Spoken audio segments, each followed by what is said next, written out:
დღის განმავლობაში ქართულ პოლიტიკოსებთან შეხვედრებს მართავდა ამერიკის სახელმწიფო მდივნის მოადგილე თინა კეიდენაუ, ხელისუფლების წარმომადგენლებს, ოპოზიციას და არასამთავრობო ორგანიზაციებს შეხვდა. საუბარი ადგილობრივ არჩევნებს და ოკუპირებულ ტერიტორიებზე შექმნილ ვითარებას შეეხო. ამერიკელმა დიპლომატმა თბილისი რამდენიმე საათის წინ დატოვა. ამერიკელი დიპლომატის დახურული შეხვედრა საგარეო უწყებაში 1 საათს გაგრძელდა. თინა კეიდენაუ მინისტრ ვაშაძესთან არჩევნებზე, ქართულ-ამერიკულ ურთიერთობებზე და პოლიტიკურ პროცესებზე ისაუბრა. შეხვედრის შემდეგ ამერიკის სახელმწიფო მდივნის მოადგილე აცხადებს, რომ საქართველოში პროცესები კარგი მიმართულებით ვითარდება. დღეს სხვადასხვა ჯგუფის წარმომადგენლებს შევხვდით, ვისაუბრეთ არჩევნებზე და დემოკრატიის განვითარებაზე.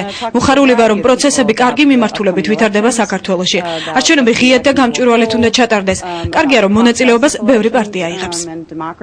ამერიკის სახელმწიფო მდივნის მოადგილე საქართველოს გეოპოლიტიკური ვითარებითაც დაინტერესდა და ოკუპირებულ ტერიტორიებთან მიმართებაში სახელმწიფო სტრატეგიას და გეგმებს გაეცნო.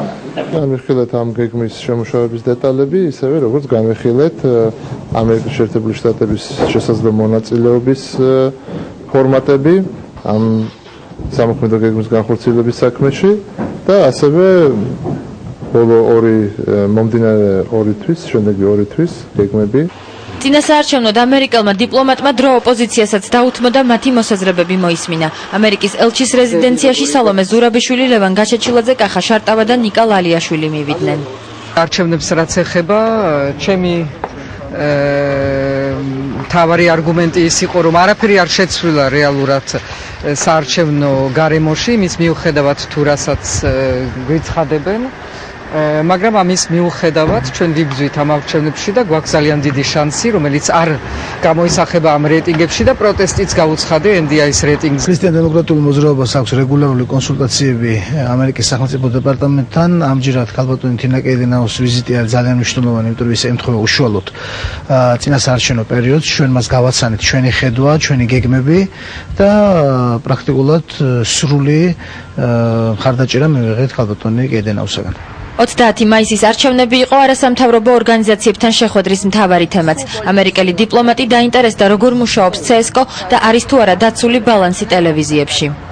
დამსწრეთა უმრავლესობამ პრინციპში აღნიშნა, რომ თქვათ გაუმჯობესდა ცენტრალური საარჩევნო კომისიის მუშაობა, თუმცა ძალიან ბევრია კიდე პრობლემა. მოხარული ვარ იმის გამო, რომ მართლაც ძალიან დეტალურად დაინტერესებთ რა ხდება წინასაარჩევნოთ, როგორც მედიის კონტექსტში, ისე წინასაარჩევნო კონტექსტში ზოგადად. უფრო აქცენტი კეთდებოდა რეგიონებზე მაგ მხრივ, რადგან მაინც ახლა გვაქვს სიტუაციები, როდესაც გვექნება პრობლემა და ვერ ვახერხებთ ნორმალურად წინასაარჩევნო მონიტორინგის ჩატარებას.